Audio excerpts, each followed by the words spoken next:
ഞാൻ എത്ര പ്രസംഗിച്ചു എന്ന് സ്വർഗത്തിൽ ചെല്ലുമ്പം ചോദിക്കത്തില്ല. എത്ര വാക്യം കാണാപ്പാഠം പഠിച്ചു എന്നും ചോദിക്കത്തില്ല. എത്രത്തോളമൊക്കെ ഇത് അനുസരിച്ചു എന്ന് ചോദിക്കും.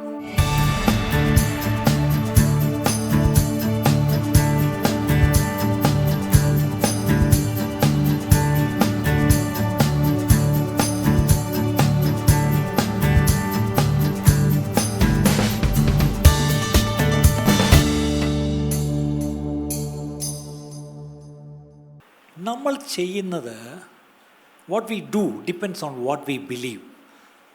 നമ്മൾ എന്ത് വിശ്വസിക്കുന്നു അതേ നമ്മൾ ചെയ്യത്തുള്ളൂ. നമ്മുടെ മനസ്സിൽ എന്താണോ അതേ നമ്മൾ പുറത്ത് നമ്മൾ കാണിക്കത്തുള്ളൂ. ഒരു വാക്യം സദൃശവാക്യത്തിലുണ്ട്, 23-ാം അധ്യായം 7-ാം വാക്യം, പ്രോവേർബ്സ് ചാപ്റ്റർ 23:7. Thank you. സദൃശവാക്യം 23:7. As a man thinketh in his heart, so is he. അവൻ തന്റെ മനസ്സിൽ കണക്ക് കൂട്ടുന്നത് പോലെ ആകുന്നു. മതി മതി മതി. മനസ്സിൽ നീ എന്ത് കണക്ക് കൂട്ടുന്നു അതുപോലെയാണ് നീ ആയിത്തീരുന്നത്. ഇംഗ്ലീഷിൽ കുറച്ചുള്ള what you think that is exactly you are. നീ എന്ത് ചിന്തിക്കുന്നോ അത് നീ ആവും, അല്ലെങ്കിൽ നീ അത് ചെയ്യും എന്നാണ്. അല്ലെങ്കിൽ വേറൊരു വാക്കി പറഞ്ഞാൽ, you are not what you think you are, but what you think you are. നിങ്ങൾ എന്തെങ്കിലും ആണെന്ന് നിങ്ങൾക്ക് തോന്നുന്നില്ലെങ്കിൽ നിങ്ങളാകത്തില്ല, പക്ഷേ നിങ്ങൾ എന്തെങ്കിലും ആണെന്ന് തോന്നുന്നെങ്കിൽ അതാവും. ഞാനിപ്പോൾ എന്താ ഇത്ര വളച്ചു കിട്ടി പറയുന്നതെന്ന് ചോദിച്ചാൽ, അപ്പോസ്തലനായ പൗലോസ് ഫിലിപ്പിയർക്ക് ലേഖനം എഴുതുമ്പം അതിന് 4-ാം അധ്യായത്തിൽ ആദ്യത്തെ ഒരു 9 വാക്യം എടുത്താൽ, ആ 9 വാക്യത്തിനുള്ളിൽ ഒരു 6, ഞാനത് രാവിലെ പറയുമായിരുന്നു, ക്രിസ്ത്യൻ ആറ്റിറ്റ്യൂഡ്സ്, ക്രിസ്തീയ മനോഭാവങ്ങൾ. ഒരു 6 മനോഭാവങ്ങൾ, നമുക്കുണ്ടാകേണ്ടുന്ന മനോഭാവങ്ങളെക്കുറിച്ച് പൗലോസ് വ്യക്തമായി പറയും. ഇപ്പം നമ്മൾ കേട്ടതുപോലെ വചനം എത്ര ഗൗരവമായിട്ട് നമ്മൾ എടുക്കേണ്ടിയിരിക്കുന്നു, അത് വിശ്വസിച്ച് അത് നമ്മൾ ഏറ്റെടുക്കണം. ഇന്ന് നമുക്കൊരു ചെറിയ പ്രശ്നമുണ്ട്. ഇപ്പം എനിക്ക് തൊട്ട് മുമ്പ് സഹോദരൻ വചനത്തിൻ്റെ പ്രാധാന്യം, വചനം നമുക്ക് അനുഗ്രഹമോ അതോ നമുക്ക് ശിക്ഷയ്ക്കും ശാപത്തിനും കാരണമോ. ഇന്നത്തെ പ്രശ്നം, നമ്മൾ വചനം പറഞ്ഞിട്ട് ഈ വചനം ഏറ്റെടുക്കുമെന്ന് പറയത്തില്ല. അതിനിപ്പോൾ ഒരു പുതിയ വചനത്തിന് പുതിയൊരു വാക്ക് ഇട്ടിട്ടുണ്ട്. ഏതാണ് ആ വാക്ക്? ഏറ്റെടുത്തോ, ഏറ്റെടുത്തോ. എന്താ? ദൂത്. അപ്പം നിങ്ങൾ വിചാരിക്കുന്നത് ഈ കേട്ടത് ദൂതല്ല, അത് പ്രസംഗമല്ല, അതാർക്ക് വേണം, അതെന്തോന്ന് ഏറ്റെടുക്കാൻ. ദൂതെന്ന് പറഞ്ഞിരുന്നെങ്കിൽ ഏറ്റെടുത്തേനെ. പക്ഷെ ഞാൻ പറയട്ടെ, ദൈവം നമ്മോട് ഏറ്റെടുക്കാൻ പറയുന്ന ദൈവദൂതാണ് ദൈവവചനം. അതിന് രാമൻ പറയൂ. നമുക്ക് മാറ്റമില്ലാത്ത ദൈവവചനം പ്രസംഗിക്കപ്പെടുമ്പം അത് ഏറ്റെടുക്കാൻ ആർക്കും വയ്യ. അതേസമയത്ത് ദൂതെന്ന് പറയുന്ന പേരിൽ എന്തോ ഒരു സാധനം പാക്ക് ചെയ്ത് കൊടുക്കുന്നുണ്ട്. അത് കിട്ടാൻ വേണ്ടി ആൾക്കാർ എവിടെ എവിടെ എവിടെ എവിടെ എവിടെ ആ ദൂത് ഏറ്റെടുക്കാൻ വേണ്ടി എല്ലാവരും കിടന്ന് ഓടുക. ഇന്ന് രാവിലെ ഇതാണ് ദൈവത്തിൻ്റെ ദൂത്. അപ്പോസ്തലനായ പൗലോസ് തൻ്റെ ലേഖനത്തിലൂടെ ദൈവസഭയ്ക്കൊരു ദൂത് തന്നിട്ടുണ്ട്. ആ ദൂതാണ് നമ്മൾ കേൾക്കാൻ പോകുന്നത്. ഇത് കേട്ട് നമ്മൾ ഏറ്റെടുത്താൽ തീർച്ചയായിട്ടും അത് നമുക്ക് അനുഗ്രഹത്തിനും വിടുതലിനും, അല്ലേ, സൗഖ്യത്തിനും സമാധാനത്തിനും എല്ലാം കാരണമായി തീരും. അത് നമ്മൾ ചെയ്യേണ്ട ഒറ്റ കാര്യമുള്ളൂ, ആ വചനം അനുസരിക്കണം. അതേ ഉള്ളൂ, സിമ്പിൾ. ഞാൻ എപ്പോഴും പറയുന്നത്, Bible is given to us to obey. ഈ വചനം നമ്മുടെ കയ്യിൽ തന്നിരിക്കുന്ന അനുസരിക്കാനാണ്. ഇത് പഠിക്കാനും പ്രസംഗിക്കാനും കാണാതെ പഠിക്കാനും ഒന്നുമല്ല. ഇത് തന്നിരിക്കുന്നത് അനുസരിക്കാനാണ്. നമ്മുടെ പ്രശ്നം അനുസരണം ഒഴിച്ച് എല്ലാം ചെയ്യും. ഇത് പഠിക്കും, ഇത് പഠിപ്പിക്കും, ഇത് പ്രസംഗിക്കും, ഇത് കാണാപ്പാഠം പഠിക്കും, ഇത് ധ്യാനിക്കും, അല്ലേ, തർക്കിക്കും, എല്ലാം ചെയ്യും. പക്ഷേ ഒന്ന് മാത്രം ചെയ്യത്തില്ല. എന്താണ്? അനുസരിക്കത്തില്ല. ഞാൻ എത്ര പ്രസംഗിച്ചു എന്ന് സ്വർഗത്തിൽ ചെല്ലുമ്പം ചോദിക്കത്തില്ല.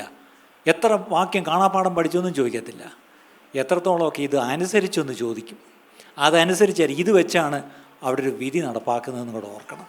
അങ്ങനെയെങ്കിൽ ഈ കേൾക്കുന്ന വചനങ്ങൾ ഗൗരവത്തോടെ ദയവായി എല്ലാവരും ഏറ്റെടുക്കണമേ. ഫിലിപ്പിയർ ലേഖനം 4-ാം അധ്യായം 1 മുതൽ വായിക്കുമ്പം 1-ാമത്തെ വാക്യം വായിച്ചാട്ടെ. അതുകൊണ്ട് ഏതുകൊണ്ട്. ഈ ബൈബിൾ വായിക്കുമ്പോൾ എപ്പോഴും ഓർത്തോണം, തൊട്ട് മുമ്പിലത്തെ കൂടെ ഒന്ന് നോക്കിയേക്കണം. സമയമില്ലാത്തതുകൊണ്ട് അതുകൊണ്ട് തൊട്ട് പോവാം. കാരണം നമ്മുടെ ആലോചിച്ച് നോക്കിയേ, ഇതൊരു എഴുത്താണ്, അല്ലേ? നമ്മൾ എഴുത്ത് എങ്ങനെയാണ് തുടങ്ങുന്നത്? പ്രിയ ഇന്നാർക്ക്, അടുത്തത് അവിടെയും സുഖം ഇവിടെയും സുഖമെന്ന് വിശ്വസിക്കുന്നു. ഇവിടെ ഭയങ്കര മഴയായിരുന്നു, അവിടെയും മഴയുണ്ടെന്ന് വിശ്വസിക്കുന്നു. പിന്നെയാണ് അടുത്ത പാരഗ്രാഫിലോട്ട് കാര്യം പോകുന്നത്. അപ്പോൾ ഇത് ഒരു എഴുത്തായിട്ട്, ഒറ്റ എഴുത്തായിട്ട് എഴുതിയൊരു എഴുത്താണ്. പിന്നെ നമ്മളത് സൗകര്യത്തിന് വേണ്ടി അധ്യായങ്ങളായിട്ട് തിരിച്ച് വാക്യങ്ങളൊക്കെ ഇട്ട് തന്നിരിക്കുന്നു. ഇത് 4-ാം അധ്യായം എന്ന് പറയുമ്പോൾ അതിന് തൊട്ട് മുമ്പുള്ള കണ്ടിന്യൂവേഷനാണ്. അതുകൊണ്ട് ശരി, അടുത്തുകൊണ്ട് എൻ്റെ പ്രിയരും വാഞ്ചിതരുമായ സഹോദരന്മാരെ എൻ്റെ സന്തോഷവും കിരീടവുമായുള്ളവരെ. ഇത് മലയാളത്തിൽ വായിച്ച ഒരു സുഖമില്ല, പക്ഷെ ഇംഗ്ലീഷിൽ എന്ത് നന്നായിട്ട്, you are my joy and you are my crown. നിങ്ങളെൻ്റെ കിരീടമാണ്, നിങ്ങളെൻ്റെ സന്തോഷം. ഞാൻ നിങ്ങളെ നോക്കിയിരിക്കാൻ, നിങ്ങളെ കാണാൻ, നിങ്ങളുമായിട്ട് കൂട്ടായ്മ പാലിക്കാൻ, നിങ്ങളെ ഒന്ന് കെട്ടിപ്പിടിക്കാൻ, നിങ്ങളുമായിട്ട് ഇരുന്ന് പ്രാർത്ഥിക്കാൻ, നിങ്ങളുമായിട്ട് ചേർന്ന് ദൈവത്തെ സ്തുതിക്കുവാൻ ഞാൻ കാത്തിരിക്കുക. ഇതാണ് പൗലോസ് പറയുന്നത്. ഇന്ന് ഞാൻ ചോദിച്ചോട്ടെ, ഇന്നലെ രാത്രി 10 മണിക്ക് നേരത്തെ കിടക്കുക, പെട്ടെന്ന് കിടന്ന് ഉറങ്ങിയിട്ട് രാവിലെ എഴുന്നേറ്റ് എനിക്ക് ചർച്ചിൽ പോയി എനിക്ക് എൻ്റെ പ്രിയപ്പെട്ടവരെ കാണണം എന്ന് കൊതിയോടുകൂടെ കയറി വന്ന എത്ര പേരുണ്ട്?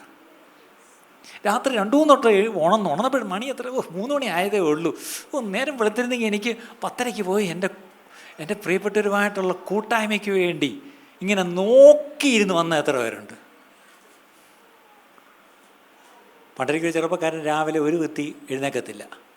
അമ്മ കൊണ്ട് തട്ടി വിളിക്കുന്നു, പുതപ്പ് വലിക്കുന്നു, വെള്ളം കൊണ്ടും തെളിക്കുന്നു. ഇവൻ എണീക്ക്, എടാ എഴുന്നേക്കടാ, ഞായറാഴ്ച, എടാ പള്ളിയിൽ പോണ, എഴുന്നേക്കടാ, ഞായറാഴ്ചയാ. ഇവൻ പിന്നെയും അങ്ങോട്ട് തിരിഞ്ഞു കിടന്നുറങ്ങും. അവസാനം അമ്മ പറഞ്ഞു, എടാ ഇന്ന് ഞായറാഴ്ചയാ, നീ ഇന്ന് പള്ളിയിൽ പോണ, എഴുന്നേക്കടാ. ഉടനെ അവൻ തിരിഞ്ഞു കിടന്നു വെച്ച്, അമ്മേ ഞാൻ പള്ളിയിൽ പോകുന്നതിന് 2 കാരണം പറ, എന്തുകൊണ്ടാണ് ഞാൻ പള്ളിയിൽ പോകണ്ടിയേ? അവിടെ അമ്മ പറയടാ ഇന്ന് ഞായറാഴ്ചയാണ്, അതുകൊണ്ട് പള്ളിയിൽ പോകണം. പിന്നെ നീ ആ പാസ്റ്റർ, അതുകൊണ്ട് നീ പള്ളിയിൽ പോകണം. ഇപ്പം മനസ്സിലായോ? നിങ്ങൾ പള്ളിയിൽ വരുന്ന വോട്ട് ഞാനെന്ത് ചെയ്യും? വന്നല്ലേ പറ്റൂ. തമാശായിട്ട് പറഞ്ഞെങ്കിലും, are you looking forward for Christian fellowship, for a time with your brothers and sisters? എൻ്റെ സഹോദരങ്ങളോടൊപ്പം എനിക്ക് പോയി നമുക്ക് ആലയത്തിലേക്ക് പോകാം എന്ന് പറഞ്ഞപ്പോൾ തന്നെ എനിക്ക് സന്തോഷം. ഇതിപ്പോൾ എന്തുവാ, നാളെ ഞായറാഴ്ച, തിങ്കളാഴ്ച ആയിരുന്നെങ്കിൽ കോളേജിൽ പോകുമായിരുന്നു അല്ലേ? പക്ഷെ പൗലോസ് പറയാ, ഞാൻ നോക്കിയിരിക്കുക, എൻ്റെ കിരീടം നിങ്ങളാ, എൻ്റെ സന്തോഷം നിങ്ങളാ, എനിക്ക് നിങ്ങളെ കാണാതിരിക്കാൻ വയ്യ. ഇതൊക്കെയായിരുന്നു അന്നത്തെ ക്രിസ്തീയ സ്നേഹം. അങ്ങനെ പറയുന്ന ഒരു കൂട്ടരോടാണ് പൗലോസ് പറയുന്നത്. എന്താണ് വാക്യത്തിൻ്റെ അടുത്ത ഭാഗം? ഇങ്ങനെ കർത്താവിൽ നിലനിൽപ്പ്. അല്ലല്ല, അതിൻ്റെ തീർന്നില്ല, കഴിഞ്ഞില്ല. ഇവിടെ കിരീടം വരെ എത്തിയതേ ഉള്ളൂ. ഇങ്ങനെ കർത്താവിൽ നിലനിൽപ്പിൻ. ഇങ്ങനെ കർത്താവിൽ നിലനിൽപ്പിൻ. അതാണ് ഒന്നാമത്തെ നമ്മുടെ ക്രിസ്തീയ മനോഭാവം. Stand firm. എന്താണ് സ്റ്റാൻഡ് ഫേം? നിലനിൽക്കണം. ക്രിസ്തീയ ജീവിതത്തിൽ നമ്മൾ എത്രത്തോളം ആ സ്നേഹത്തിലും സാഹോദര്യത്തിലും കൂട്ടായ്മയിലും നമ്മൾ നിലനിൽക്കുന്നുണ്ട് ഒന്ന് ആലോചിച്ച് നോക്കിയേ. Are you standing firm? ഈ അപ്പോസ്തലനായ പൗലോസ് തൻ്റെ പല ലേഖനങ്ങളിലും ഇതെടുത്തെടുത്ത് പറഞ്ഞിട്ടുണ്ട്. ചില വാക്യങ്ങൾ നോക്കാം. 1 കൊരിന്ത്യർ 15-ാം അധ്യായം 58-ാം വാക്യം. 1 കൊരിന്ത്യർ 15-ാം അധ്യായം 58-ാം വാക്യം. 1 കൊരിന്ത്യർ 15:58. 1 Corinthians 15:58. അത് ഇംഗ്ലീഷിൽ stand firm, let nothing move you. ആകയാൽ എൻ്റെ പ്രിയ സഹോദരന്മാരെ, നിങ്ങൾ ഉറപ്പുള്ളവരും കുലുങ്ങാത്തവരും നിങ്ങളുടെ പ്രയത്നം കർത്താവിൽ വ്യർത്ഥമല്ല എന്ന് അറിഞ്ഞിരിക്കാൻ കർത്താവിന്റെ വേലയിൽ എപ്പോഴും വർദ്ധിച്ചു വരുന്നവരും. കർത്താവിന്റെ വേലയിൽ വർദ്ധിച്ചു വരണം. പക്ഷെ അവിടുത്തെ എൻ്റെ പോയിന്റ് ഇത്രയേ ഉള്ളൂ, നിങ്ങൾ ഉറപ്പുള്ളവരും കുലുങ്ങാത്തവരും. മലയാളത്തിൽ പറയും പാലം കുലുങ്ങിയാലും. ബെയിലി പാലം കണ്ടോ? പട്ടാളക്കാർ 2 ദിവസം കൊണ്ട് നല്ല സ്റ്റഡിയായിട്ട് ഉണ്ടാക്കി അവിടെ നിർത്തി. അതിൽ കൂടെ JCB കയറി പോയിട്ട് ഒരു കുഴപ്പമില്ല, അനങ്ങുന്ന പോലുമില്ല. കർത്താവിൽ നിങ്ങൾ എന്ത് ചെയ്യണം? നല്ല ഉറപ്പുള്ളവരും കുലുങ്ങാത്തവരുമായിരിക്കണം, അല്ലേ? ഒന്നും നിങ്ങളെ ഈ പറഞ്ഞ പോലെ നിങ്ങളെ കുലുക്കരുതെന്ന് അവിടെ പറഞ്ഞിരിക്കുന്നത്. 1 കൊരിന്ത്യർ 16:13. 1 കൊരിന്ത്യർ 16:13. 1 Corinthians 16:13. ഉണർന്നിരിപ്പീൻ, വിശ്വാസത്തിൽ നിലനിൽപ്പീൻ, പുരുഷത്വം കാണിപ്പീൻ, ശക്തിപ്പെടുവീൻ. അത് ഇംഗ്ലീഷിലെല്ലാം അർത്ഥം കുറച്ചുകൂടെ അർത്ഥം നന്നായിട്ട് വരുന്നു. Stand firm in the faith. എന്താണ്? വിശ്വാസത്തിൽ നിലനിൽപ്പീൻ, അല്ലെങ്കിൽ വിശ്വാസത്തിൽ ഉറച്ചു നിൽപ്പീൻ. നമ്മൾ എത്രത്തോളം വിശ്വാസത്തിൽ നമ്മൾ ഉറച്ചു നിൽക്കുന്നുണ്ട്? വിശ്വാസം ഉണ്ടോ എന്ന് ചോദിച്ചാൽ ഉണ്ട്. നമ്മളെ വിളിക്കുന്ന ഓമന പേരെന്തുവാ? വിശ്വാസി. ഇല്ലാത്തൊരു സാധനം എന്തുവാ? വിശ്വാസം. പേരെന്തുവാ? നെയ്യപ്പം. ഇല്ലാത്ത എന്തുവാ? നെയ്യുള്ള നെയ്യപ്പം കഴിച്ചിട്ടുള്ള ആരെങ്കിലും ഉണ്ടെങ്കിൽ കൈ നോക്കിക്കേ. നമ്മളെയും വിളിക്കുന്നത് വിശ്വാസി. നമ്മളിപ്പം കണ്ട ആരും അന്യൻ വിശ്വാസിയാണോ, ബോണഗീനാണോ, ഇതൊരു ഗമയിലായി ചോദിക്കുന്നത്. പക്ഷേ ഈ വിശ്വാസത്തിൽ എത്രത്തോളം നമ്മൾ ഉറച്ച് നിലനിൽക്കുന്നുണ്ട് ഇന്ന് ഈ ഉച്ച സമയത്ത് നമ്മളൊന്ന് ചിന്തിക്കാം. ഞാൻ എൻ്റെ വിശ്വാസത്തിൽ, എൻ്റെ ദൈവത്തോടുള്ള വിശ്വാസത്തിൽ ഞാൻ ഉറച്ചു നിൽക്കുന്നൊരു വ്യക്തിയാണോ? അടുത്തത് ഗലാത്യ ലേഖനം 5-ാം അധ്യായം 1-ാം വാക്യം, ഗലേഷ്യൻസ് 5:1. ഗലാത്യർ 5:1. അവിടെ എഴുതിയിരിക്കുന്നത് ക്രിസ്തു നമ്മെ സ്വാതന്ത്ര്യത്തിനായിട്ട് ക്രിസ്തു നമ്മെ സ്വതന്ത്രരാക്കി, ആകയാൽ അതിൽ ഉറച്ചു നിൽക്കണം. ക്രിസ്തു നമ്മളെ സ്വതന്ത്രരാക്കിയെങ്കിൽ ആ സ്വാതന്ത്ര്യത്തിൽ ഉറച്ചു നിൽക്കണം. എൻ്റെ കൂട്ടത്തിരിക്കാനാണ് പറഞ്ഞിട്ട്, പിന്നെ അടിമനോഹത്തിൽ നിങ്ങളെ ഒരു ആലോചിച്ച് നോക്കി, നമ്മൾ ഓരോരുത്തരെയും നമ്മൾ പിശാചിൻ്റെ അടിമനോഹത്തിലായിരുന്നു. അവിടെ നിന്ന് ദൈവം നമ്മളെ വിടുവിച്ച് സ്വതന്ത്രരാക്കി നിർത്തിയിരിക്കുന്നത്, ക്രിസ്തുവിൽ നിലനിർത്തിയിരിക്കുക. അപ്പോൾ അവിടെ പറയാം, നിങ്ങളിപ്പോൾ നിലനിൽക്കുന്നത് സ്വാതന്ത്ര്യത്തിലാണ്. Please do a favour, stand firm in the liberty. നിങ്ങൾക്ക് കിട്ടിയ സ്വാതന്ത്ര്യത്തിൽ നിന്നോണം. ഇനി തിരിഞ്ഞു പോയാൽ എങ്ങോട്ടാണ് വീണ്ടും പോകുന്നത്? അടിമനോഹത്തിൽ. എന്നോട് ചിലർ പറയാറുണ്ട്, ഇതിലും ഭേദം അങ്ങ് തിരിച്ച് മർത്തമായി പോകുന്നതായിരുന്നു. അങ്ങനെ ചിന്തിച്ചിട്ടുണ്ടോ? ഇതിലും ഭേദം അങ്ങോട്ടങ്ങ് പോകുന്നതായിരുന്നു. പൊയ്ക്കും, ഒരു കുഴപ്പമില്ല. പക്ഷെ എങ്ങോട്ടാണ് പോകുന്നത്? പോണോ? ഇന്ന് നിങ്ങളുള്ള ദൂതാ കേട്ടത്. എന്താണ്? ആരെങ്കിലും ഛർദ്ദിച്ചതിനെ തിരിച്ചെടുക്കാൻ നോക്കുന്നെങ്കിൽ ഇന്ന് കർത്താവ് പറയുന്നു, കിട്ടിയ ക്രിസ്തുവിലുള്ള സ്വാതന്ത്ര്യത്തിൽ നിലനിന്നോണം. തിരിച്ച് അടിമനോഹത്തിൽ പോകുന്നതിനെ പറ്റി ചിന്തിക്കുക പോലും ചെയ്യരുത്. അങ്ങനെ ചിന്തിക്കുന്ന ആരെങ്കിലും ഉണ്ടെങ്കിൽ നിങ്ങളോടുള്ള ദൈവത്തിൻ്റെ ദൂതായിരുന്നു. ഇപ്പം ഞാൻ പറഞ്ഞ ദൂതാ കേട്ടോ. ഈ ചിലതൊക്കെ ഇച്ചിരി കട്ടി കൂട്ടി വരണമെങ്കിൽ ദൂതെന്ന് പറയണം. വചനം എന്ന് പറഞ്ഞാൽ വിലയില്ല അല്ലേ? തിരിഞ്ഞു പോകുന്നതിനെ പറ്റി ആരും ചിന്തിക്കരുത്. കാര്യം ക്രിസ്തു നമുക്ക് തന്ന സ്വാതന്ത്ര്യത്തിൽ നിലനിന്നോണം. അടുത്തത് എഫേസ്യ ലേഖനം 6-ാം അധ്യായം 11-ാം വാക്യം. എഫേസ്യർ 6:11. ഇതിലെല്ലാം ഇംഗ്ലീഷിൽ stand firm, stand firm, stand firm എന്നാണ്. പിശാചിന്റെ തന്ത്രങ്ങളോട് എതിർത്ത് നിൽപ്പാൻ കഴിയേണ്ടതിന് ദൈവത്തിന്റെ സർവായുധ വർഗം ധരിച്ചുകൊള്ളുക. അവിടെ നോക്കിയേ, ഉറച്ചു നിൽക്കലല്ല, പിടിച്ചു നിൽക്കലുമല്ല, എന്താണ്? എതിർത്ത് നിൽക്കണം. അപ്പം നിൽപ്പിൽ തന്നെ പല സൈസുണ്ട്. ഇവിടെ നോക്കിയേ, പിശാചിൻ്റെ തന്ത്രം. Devil has always schemes. നല്ലോണം ഓർക്കണം, പിശാചിന് നമുക്കെതിരെ തന്ത്രങ്ങളുണ്ട്. ആ തന്ത്രങ്ങളോട് നമ്മൾ എന്ത് ചെയ്യണം? ചിലർക്ക് ഈ പിശാച് ഉണ്ടെന്നേ വിശ്വസിക്കാൻ പറ്റുന്നില്ല. പിന്നെ പിശാച് ഉണ്ടെങ്കിൽ നമ്മൾ തമ്മിൽ പ്രശ്നമൊന്നുമില്ലല്ലോ അല്ലേ? നമ്മൾ പലപ്പോഴും പിശാചുമായിട്ടൊരു ഡീലാണ്. നമ്മളെ ഞാൻ അങ്ങോട്ടും ഒന്ന് ശല്യപ്പെടുത്തൂല, എന്നെയും ശല്യപ്പെടുത്തരുത്. നമ്മൾ നമ്മളൊരു ഡീലിൽ അങ്ങ് പോവാം അല്ലേ? പണ്ടൊരിക്കൽ അമ്മച്ചി പള്ളിയിൽ ചെന്ന് എല്ലാ പുണ്യാളന്മാരെ എല്ലാം കണ്ണാടി കൂട്ടിയിട്ട് വെച്ചിരിക്കുക. ഓരോന്നിൻ്റെ കീഴിൽ ചെന്ന് മുത്തം കൊടുത്തേച്ച് ഇങ്ങനെ പോവും. അപ്പം ഒരു കണ്ണാടി കൂടി ചെല്ലുമ്പോൾ പുള്ളിക്കാരത്തി 2 മുത്തം കൊടുക്കും. അപ്പോൾ കപ്പിയാർ ചെന്ന് ശ്രദ്ധിക്കുന്നുണ്ട്, ഇതെന്താ അമ്മച്ചി അവിടെ വരുമ്പോൾ 2 മുത്തം കൊടുക്കുന്നത്? അപ്പോൾ കപ്പിയാർക്ക് ഇതങ്ങ് ആകാംക്ഷ. അപ്പോൾ ഒരു അമ്മച്ചി വെളിയിൽ വന്നപ്പോൾ ചോദിച്ചു, അമ്മച്ചി ഞാൻ എന്നും അമ്മച്ചി ശ്രദ്ധിക്കും. അമ്മച്ചി ഓരോ പുണ്യാളൻ്റെ ഓരോ തിരുസ്വരൂപത്തിൻ്റെ അവിടെ ചെന്ന് ഓരോ മുത്തം കൊടുക്കും. അവിടെ എന്താ 2 എണ്ണം? മോനെ, അവിടെ പുണ്യാളൻ മറ്റേ ഈട്ടി കുന്തമായിട്ട് നിൽക്കുമ്പോൾ താഴെ ഒരു പാർട്ടി ഡ്രാഗൺ, അറിയാമല്ലോ പുള്ളി ആരാന്ന് മനസ്സിലായല്ലോ അല്ലേ? മറ്റേ പാമ്പിങ്ങനെ കിടക്കുകയല്ലേ. അപ്പോൾ ഒന്ന് പുള്ളിക്ക് കൂടി ഇരിക്കട്ടെ. കാര്യം ഈ പറഞ്ഞ പോലെ ഞാൻ ചത്തങ്ങ് മേളി പുണ്യാളത്ത് ചെന്നാൽ പുള്ളിക്ക് ഞാൻ മുത്തം കൊടുത്ത് വെച്ചിട്ടുണ്ട്. കട്ടകാലത്തിന് താഴോട്ട് മറ്റവൻ്റെ അടുത്താണ് പോകുന്നതെങ്കിൽ അവനും ഇരിക്കട്ടെ ഒരു മുത്തം. ഞാൻ ചോദിച്ചോട്ടെ, എത്ര നാളിങ്ങനെ 2 മുത്തം കൊടുത്ത് നമ്മൾ ജീവിക്കും? ചിരിച്ചെങ്കിലും കുഴപ്പമില്ല. എന്താണ്? പിശാചിൻ്റെ തന്ത്രങ്ങൾ. അതറിയാത്തവരായിരിക്കരുതെന്ന് വേറെ വാക്യമുണ്ട്. പക്ഷെ ആ തന്ത്രങ്ങളോട് നിരന്തരം നമ്മൾ എന്ത് ചെയ്യണം? എതിർത്ത് വേണം നിൽക്കാൻ. അതിൻ്റെ അർത്ഥം ഞാനൊരു സമാധാനപ്രേമിയാണ് എന്നൊന്നും പറയരുത്. പിശാചിനോട് ഒരു സമാധാനവും ഇല്ല. പിശാചിനോട് നമുക്ക് നിരന്തരം യുദ്ധം തന്നെ. സീസ് ഫയർ ഇല്ല. പിശാചിനോട് നമ്മൾ മരിക്കുന്നത് വരെ അല്ലെങ്കിൽ കർത്താവ് വരുന്നവരെ പിശാചിനോട് നമുക്ക് യുദ്ധമുണ്ട്. ആ യുദ്ധക്കളത്തിൽ തന്നെയാണ്. അത് വിശ്വസിക്കുന്ന എത്ര പേര് ആമേൻ പറയും? നമ്മൾ ആ യുദ്ധക്കളത്തിൽ തന്നെയാണ് പ്രിയപ്പെട്ടവരെ. അപ്പം പിശാചിൻ്റെ തന്ത്രങ്ങളോട് എതിർത്ത് നിൽക്കണം. എഫേസ്യ ലേഖനം 6 അതിൻ്റെ 2 വാക്യം കഴിഞ്ഞ് 13-ാം വാക്യം, എഫീഷ്യൻസ് 6:13.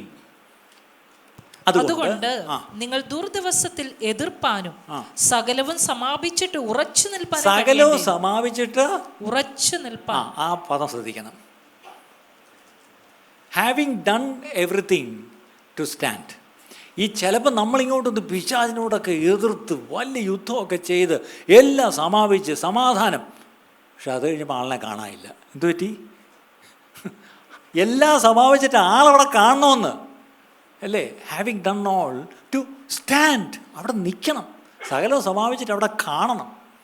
പിന്നെ ചിലരെ എനിക്കറിയാം, അവർ ഭയങ്കരമായിട്ടൊക്കെ പിടിച്ചു നിന്നു, പക്ഷെ ലാസ്റ്റിലെല്ലാം കഴിഞ്ഞപ്പം ആളിനെ കാണാനില്ല.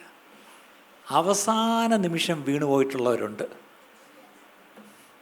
അതാണൊരു ഭക്തൻ പാടിയല്ലോ, പോർക്കള മുൻപിൽ പിന്മാറുകയോ പടിവാതിലെത്തിയിട്ട് ഇനി ഞാൻ പിന്മാറുകയോ, ഇനി ഞാൻ തളരുമോ? ഇല്ല, ഇവിടം വരെ എത്തി. ഇതെല്ലാം ഈ കടലെല്ലാം ഈ എന്തോ എല്ലാത്തിനോടും മല്ലടിച്ച് പോരടിച്ച് ഇവിടം വരെ എത്തി, പടിവാതിലെത്തി. പക്ഷേ ഇനി ഞാൻ പിന്മാറുമോ, ഇനി ഞാൻ തളരുമോ? ഇല്ല. എനിക്ക് ഒറ്റ കരച്ചിലേ ഉള്ളൂ ദൈവത്തോട്, കർത്താവേ എന്നെ ഒന്ന് താങ്ങിക്കോണേ, എന്നെ ഒന്ന് ഏന്തിക്കോണേ, എന്നെ ഒന്ന് ഒരു കൈ എന്നെ ഒന്ന് താങ്ങിക്കോണേ. കാര്യം അവസാന നിമിഷവും ഞാൻ വീണുപോകാൻ സാധ്യതയുണ്ട്. പക്ഷേ വീണുപോകാതെ സകലവും സമാപിച്ചിട്ട് ഉറച്ച് നിൽക്കുവാൻ എനിക്ക് കൃപ വേണം, എനിക്ക് കൃപ വേണം. അപ്പോൾ അവിടെയും സകലവും സമാപിച്ചിട്ടും നിൽക്കണം. അടുത്ത എഫേസ്യർ 6:14 അവിടെ നിങ്ങളുടെ അരയ്ക്ക് സത്യം കെട്ടി നീതി എന്ന കവചം ധരിച്ചു സമാധാന സുവിശേഷത്തിനായുള്ള ഒരുക്കം കാലിന് ചെരിപ്പാക്കിയും എല്ലാറ്റിനും മീതെ ദുഷ്ടന്റെ തീയമ്പുകളെ ഒക്കെയും കെടുക്കുവാൻ തക്കതായ വിശ്വാസം എന്ന പരിച എടുത്തും കൊണ്ട് നിൽപ്പീൻ. അവിടുത്തെ പോയിന്റ് നിൽപ്പീൻ എന്നുള്ളതാണ്. നിൽക്കണം. എങ്ങനെ നിൽക്കണം? അവിടെ ഇരിക്കുന്നത് സ്റ്റാൻഡ് ഫേം. അവിടെ ഒന്നല്ല, ആദ്യം ബെൽറ്റ്. ഈ ഉറച്ച് നിൽക്കുമ്പം നല്ലോണം ഓർത്തോണം. ഈ പ്രത്യേകിച്ച് ഈ നമ്മൾ ധരിച്ചിരിക്കുന്ന കാൽച്ചട്ട, അത് പാവാടയായാലും പാൻ്റായാലും മുണ്ടാണെങ്കിലും അത് നല്ലവണ്ണം അരയിൽ നമ്മൾ ചേർത്ത് കെട്ടി ഒരു ബെൽറ്റ് വെച്ച് കെട്ടി ഉറപ്പിച്ചില്ലെങ്കിൽ ചിലപ്പോൾ ഈ എഴുന്നേറ്റ് നിൽക്കുമ്പോൾ എന്തു പറ്റും? ആ സ്പീഡിൽ താഴോട്ടങ്ങ് പോവും. അങ്ങനെ തന്നെ എൻ്റെ അർത്ഥം.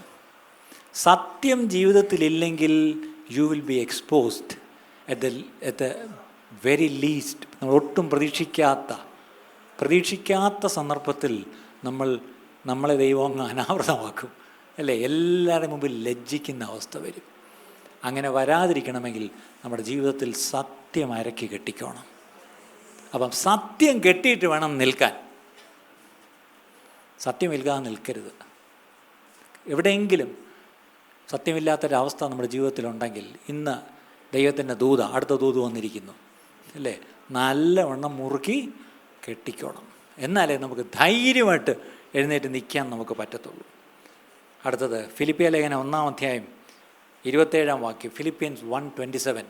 ഫിലിപ്പിയർ 1:27 അവിടെ എഴുതിയിരിക്കുന്നത്, ഞാൻ നിങ്ങളെ വന്ന് കണ്ടിട്ടോ ദൂരത്തിരുന്ന് നിങ്ങളുടെ അവസ്ഥ കേട്ടിട്ടോ നിങ്ങൾ ഏകാത്മാവിൽ നിലനിന്ന്. അവിടെ ഇംഗ്ലീഷിൽ ഇങ്ങനെയാണ്, stand firm in one spirit. എന്താണ്? ഏകാത്മാവിൽ നിലനിൽക്കണം. ഒരു കുടുംബത്തിൽ ഭാര്യയും ഭർത്താവും ഏകാത്മാവിൽ, അപ്പനും അമ്മയും മക്കളും ഏകാത്മാവിൽ, ഒരു സഭയിൽ അംഗങ്ങൾ ഏകാത്മാവിൽ, ഒരു ശുശ്രൂഷയിൽ നിങ്ങൾ പോകുന്നവർ ഏകാത്മാവിൽ അല്ലേ? ഇന്നത്തെ പ്രശ്നം ഈ ഏകാത്മാവ് മാത്രമില്ല. ആലോചിച്ച് നോക്കിയേ, എത്രത്തോളം നമ്മുടെ കുടുംബങ്ങളിൽ തന്നെ ഒരു ഏകാത്മാവുണ്ട്. പണ്ടൊക്കെ ആണെങ്കിൽ ഒരു വീട്ടിൽ അപ്പനുണ്ട്, അമ്മയുണ്ട്, മക്കളുണ്ട്, എല്ലാവരും കൂടെ ചേർന്ന് ഒന്നിച്ചിരുന്ന് ഭക്ഷണം കഴിക്കുന്നു, ഒന്നിച്ചിരുന്ന് പ്രാർത്ഥിക്കുന്നു, ഒന്നിച്ച് കാര്യങ്ങൾ സംസാരിക്കുന്നു, ഒന്നിച്ച് അവർ തമാശ പറഞ്ഞിരിക്കുന്നു, ഒന്നിച്ച് അവർ യാത്ര പോകുന്നു. എന്തോ ഒരു സന്തോഷമാണ്. ഇന്ന് വന്ന് കഴിക്കാൻ വരുമ്പോഴും അമ്മ ഇങ്ങനെ ചെയ്തുകൊണ്ടാണ് ചപ്പാത്തി ഉണ്ടാക്കുന്നത്. ഇപ്പുറത്ത് പിള്ളേർ വന്നിരുന്നിട്ട്, ചുരുക്കി പറഞ്ഞ് ആലോചിച്ച് വയ്ക്കുക, 4 പേരാ വീട്ടിൽ ഉണ്ടെങ്കിൽ 4 ലോകത്താണ് 4 പേര്. പക്ഷേ ഇരിക്കുന്നത് ഒരു മേശയുടെ ചുറ്റും. കൃത്യമായിട്ട് ചപ്പാത്തി വായിക്കാത്തോട്ട് തന്നെ പോകുന്നുണ്ട്. ഒരിക്കലും സ്ഥലം മാറി മൂക്കിനകത്തോട്ട് കയറ്റി വെച്ചിട്ടില്ല, വായിക്കാത്തോട്ട് തന്നെ പോയി. അത് കൃത്യം പോകുന്നുണ്ട്. പക്ഷേ പ്രശ്നം, ഇടയ്ക്കൊരു കാർട്ടൂൺ ഞാൻ കണ്ടു. സ്വർഗത്തിലൊരു ചെറുക്കൻ ചെന്ന് പെട്ടപ്പോൾ അവൻ ആകെ മൂഡ് ഓഫ്. അവൻ അതിലേക്ക് ഇങ്ങനെ നടക്കുന്നു. അവസാനം ആരണ്ട് വെച്ച് അവൻ എന്ത് പറ്റി? അപ്പോൾ ഒരു ദൂതം പറയുക, അവന് കൈ ഫോണില്ലാത്തതിൻ്റെ പ്രശ്നമാണ്. കാരണം ഈ ഭൂമിയെ വെച്ച് എപ്പോഴും ഇങ്ങനെ നടന്നു. അവസാനം മേളിൽ ചെന്നിട്ട് അവന് ഇല്ല, സംഗതി ഇല്ലാത്തതാണ്. അവനവിടെ സ്വർഗമല്ല വിഷയം, അവനത് ഈ സംഗതി അവനെന്ത് കയ്യിലില്ല അല്ലേ. ഞാൻ എന്തിനാ ഇത് പറഞ്ഞതെന്ന് ചോദിച്ചാൽ, ഏകാത്മാവിൽ നിലനിൽപ്പിൻ. അടുത്തത് കൊലോസ്യ ലേഖനം 4:12 നിൽപ്പ്. ഈ നിൽപ്പ് സമരമെന്ന് കേട്ടിട്ടുണ്ടോ? അതുപോലെ നിൽപ്പ് വാക്യങ്ങൾ തന്നെ എത്ര എണ്ണമായി. ഇപ്പം ഞാൻ 8 വാക്യം കണ്ടായി. കൊലോസ്യർ 4:12 നിങ്ങളിൽ ഒരുത്തനായി ക്രിസ്തുയേശുവിന്റെ ദാസനായ എപ്പഫ്രാസ് നിങ്ങളെ വന്ദനം ചെയ്യുന്നു. നിങ്ങൾ തികഞ്ഞവരും ദൈവഹിതം സംബന്ധിച്ചൊക്കെയും പൂർണ്ണ നിശ്ചയമുള്ളവരായി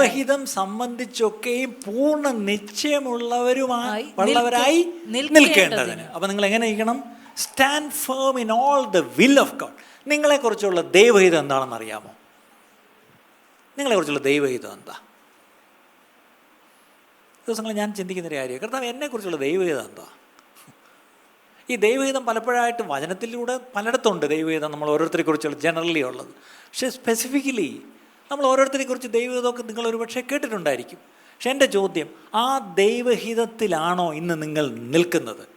ഞാൻ എന്നെപ്പറ്റി ഈ ദിവസങ്ങൾ ഒത്തിരി ഞാൻ ചെക്ക് ചെയ്യുന്നൊരു കാര്യം, Lord am I standing in your will? ഞാൻ എന്തൊക്കെയോ ചെയ്യുന്നു.